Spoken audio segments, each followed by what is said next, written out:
प्रिय छात्रों, आइए आज हम लोग हिंदी के पद्य खंड में छठा अध्याय पंचवटी का अध्ययन करते हैं, जिसके कवि राष्ट्र कवि मैथिली शरण गुप्त जी हैं। तो सबसे पहले हम लोग आपका जीवन परिचय देख लेते हैं। कह रहे हैं कि राष्ट्र कवि मैथिली शरण गुप्त का जन्म सन 1886 ईस्वी में चिरगांव जिला झांसी में हुआ था। इनके पिता श्री सेठ रामचरण जी राम भक्त और काव्य प्रेमी थे। उन्हीं से गुप्त जी को काव्य संस्कार प्राप्त हुआ था। आपने कक्षा 9 तक ही विद्यालयीय शिक्षा प्राप्त की थी, किंतु स्वाध्याय से अनेक भाषाओं के साहित्य का ज्ञान प्राप्त किया। इन्होंने बचपन में ही काव्य रचना करके अपने पिता से महान कवि बनने का आशीर्वाद भी प्राप्त किया था। महावीर प्रसाद द्विवेदी के संपर्क में आने के बाद उनको अपना काव्य गुरु मानने लगे। पैतृक संपत्ति के रूप में प्राप्त गुप्त जी के संस्कार को द्विवेदी जी ने संवारा एवं सजाया था। द्विवेदी जी के आदेश पर गुप्त जी ने सर्वप्रथम भारत भारती नामक काव्य ग्रंथ की रचना कर युवाओं में देश प्रेम की सरिता को बहा दिया। गुप्त जी गांधी जी के स्वतंत्रता आंदोलन के प्रभाव में आए और उसमें सक्रिय भाग भी लिया। इन्होंने देश प्रेम, समाज सुधार, धर्म, राजनीति, भक्ति आदि सभी विषयों पर रचनाएं की। राष्ट्रीय विषयों पर ही ये राष्ट्र कवि कहलाए। सन 1948 ईस्वी में आगरा विश्वविद्यालय तथा सन 1958 ईस्वी में इलाहाबाद विश्वविद्यालय ने डीलिट की मानद उपाधि से सम्मानित किया। सन 1954 ईस्वी में भारत सरकार ने पद्म भूषण की उपाधि से इन्हें अलंकृत किया। 2 बार ये राज्यसभा के सदस्य भी मनोनीत हुए।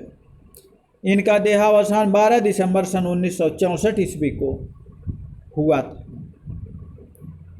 साहित्यिक सेवाएं में गुप्त जी की प्रारंभिक रचनाएं कलकत्ता से प्रकाशित पत्रिका वैश्योपकारक में प्रकाशित होती थीं।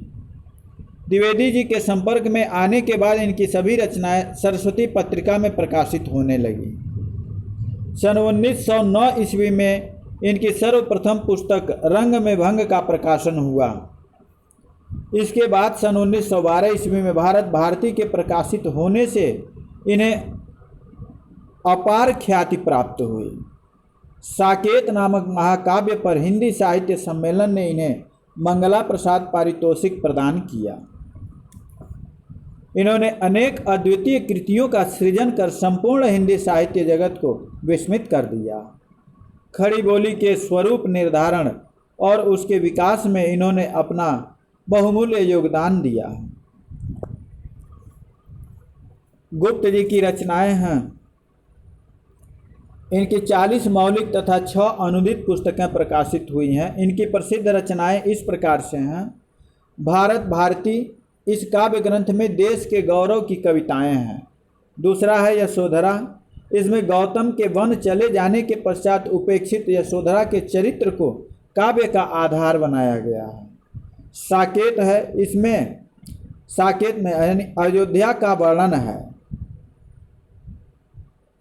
पंचवटी, इसमें सीता, राम और लक्ष्मण के आदर्श चरित्र का चित्रण है।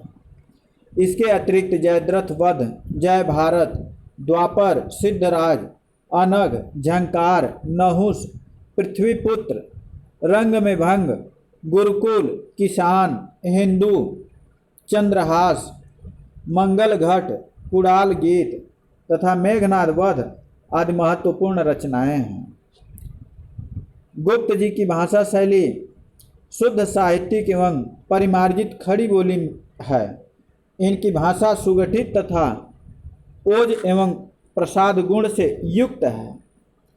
आपने अपने काव्य में संस्कृत, अंग्रेजी, उर्दू एवं प्रचलित विदेशी शब्दों के भी प्रयोग किए हैं। इनके द्वारा प्रयुक्त शैलियाँ हैं प्रबंधात्मक शैली, उपदेशात्मक शैली, विवरणात्मक शैली, गीत शैली तथा नाट्य शैली। वस्तुतः आधुनिक युग में प्रचलित अधिकांश शैलियों को गुप्त जी ने अपनाया है।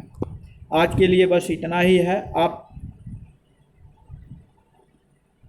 कॉपी पूरा करके दिखा नहीं रहे हैं आप लोग। कॉपी को पूरा कर लीजिए, विद्यालय खुलने ही वाला है, अब ज़्यादा देर नहीं है।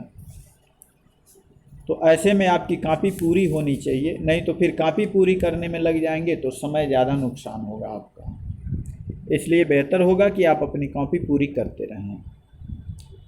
आपका दिन शुभ हो।